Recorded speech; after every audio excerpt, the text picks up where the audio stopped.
procedimento do efeito Compton, utilizaremos o aparelho da Leibel 554-800 e os seus acessórios, composto por um filtro de cobre, um filtro de zircônio, um pinhole, um colimador e um alvo de alumínio.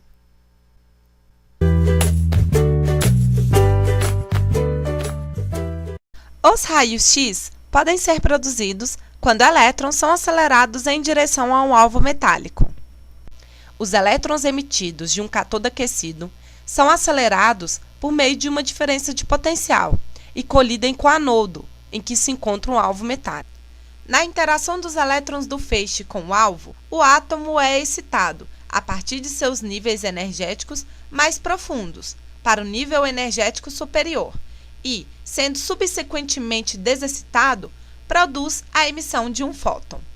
O espectro discreto dos raios-x é característico do material que compõe o alvo. O choque do feixe de elétrons com o anodo produz dois tipos de raio-x. Um deles constitui o espectro contínuo e resulta da desaceleração do elétron durante a penetração no anodo. O outro tipo é o raio-x característico do material do anodo. Assim, cada espectro de raio-x é a superposição de um espectro contínuo e de uma série de linhas espectrais características do anodo. O material utilizado como alvo nesse experimento da Leibel será o molibdênio. O espectro de raio-x característico do molibdênio apresenta dois picos proeminentes, como pode ser visto no gráfico. Para acentuar a monocromaticidade do feixe de raio-x, é necessário que seja eliminado um desses picos. Para isso, utilizaremos um filtro de zircônio, no qual eliminará o pico kappa-beta do espectro emitido pelo molibdênio.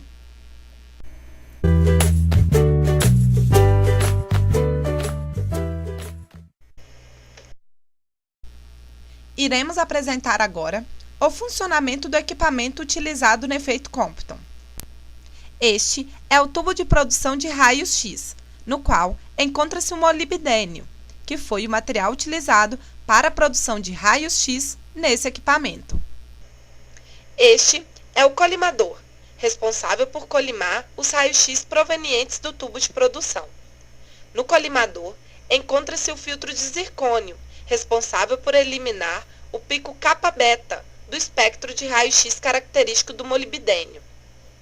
No colimador, colocamos o pinhole e o filtro de cobre para a coleta de um dos dados. Aqui, encontra-se o alvo de alumínio, onde ocorrerá o efeito Compton. Os raios-x são incididos sobre esse alvo ao serem colimados no colimador.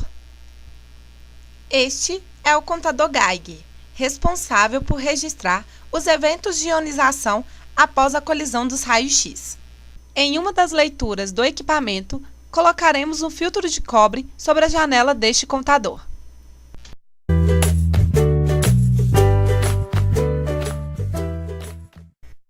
Para realizar as medições, é necessário conhecer os botões e comandos do aparelho. O botão U nos dá a opção de ajustar o valor da tensão no tubo de produção dos raios-x.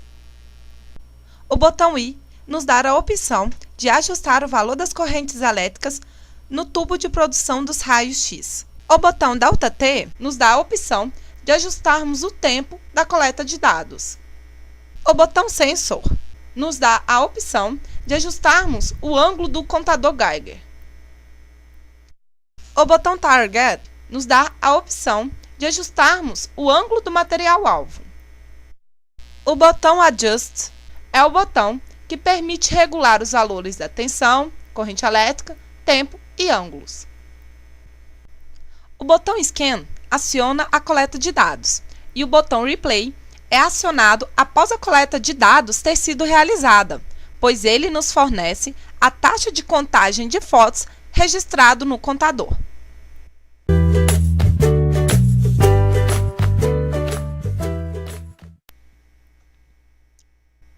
Iremos realizar 4 coletas de dados distintos. Essas coletas nos fornecerão dois valores de transmissão no arranjo. A primeira transmissão é com o filtro de cobre antes do alvo, e a segunda transmissão é com o filtro de cobre depois do alvo.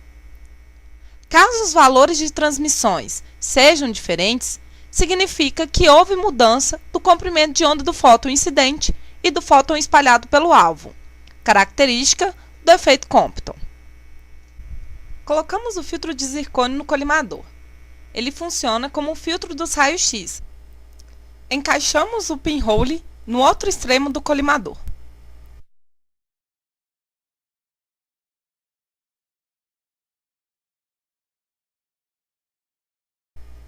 Encaixamos o colimador com cuidado no aparelho.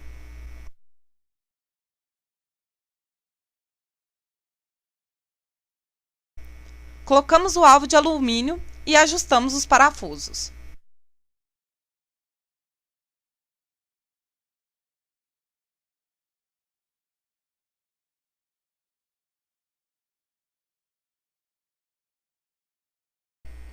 Para a primeira coleta de dados, ajustamos o valor da tensão pressionando o botão 1 e selecionamos o valor de 30 kV.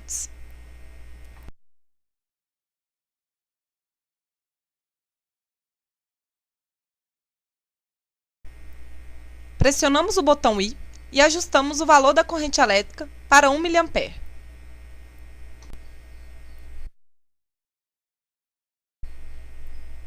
Pressionamos o botão Delta T e ajustamos o valor do tempo para a primeira coleta em 300 segundos.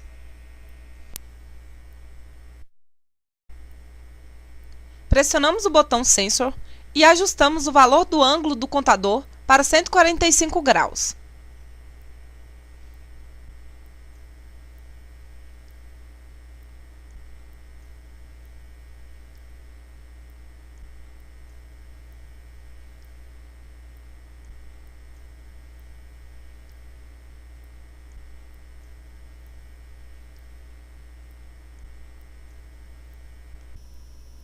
Pressionamos o botão Target e ajustamos o valor do ângulo do alvo de alumínio para 20 graus.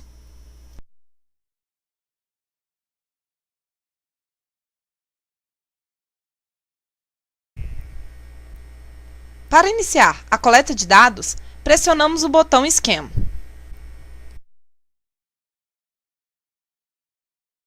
Passados 300 segundos, apertamos o botão Replay. Na tela do aparelho, aparecerá a taxa de contagem registrada pelo contador. Essa medida chamaremos de R0. Realizaremos agora a segunda coleta de dados. Para isso, colocamos o filtro de cobre no pinhole. Utilizamos um pedaço de fita crepe para fixá-lo e colocamos o colimador no aparelho.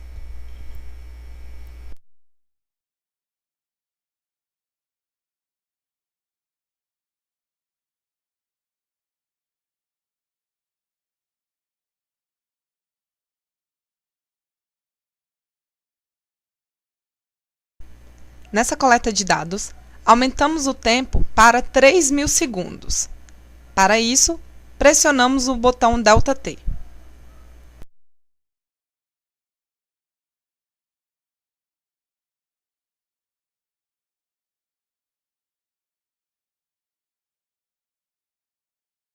Para iniciar a coleta de dados, pressionamos o botão Scan.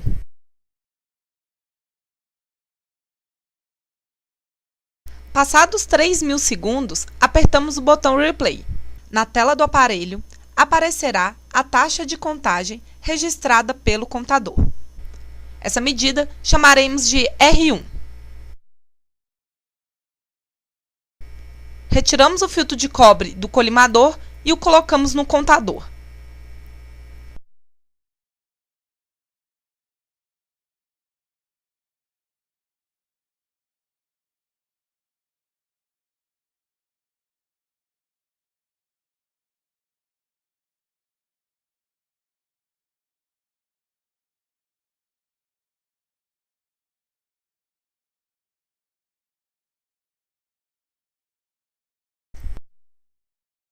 Para iniciar a coleta de dados, pressionamos o botão Scan.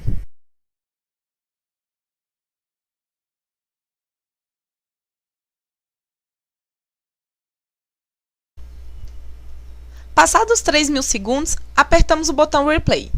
Na tela do aparelho, aparecerá a taxa de contagem registrada pelo contador. Essa medida chamaremos de R2. Para a última coleta, é necessário a retirada do filtro de cobre do contador.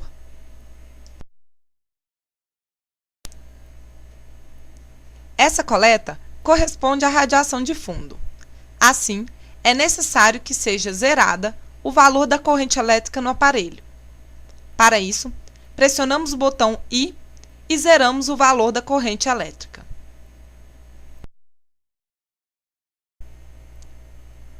Para iniciar a coleta de dados, pressionamos o botão Scan.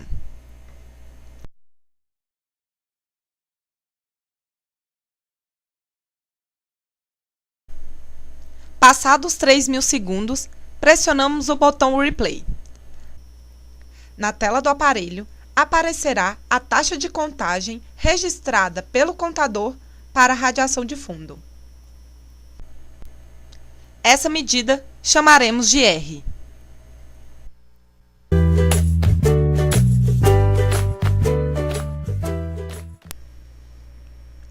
As medidas realizadas foram os eventos registrados no contador Geiger.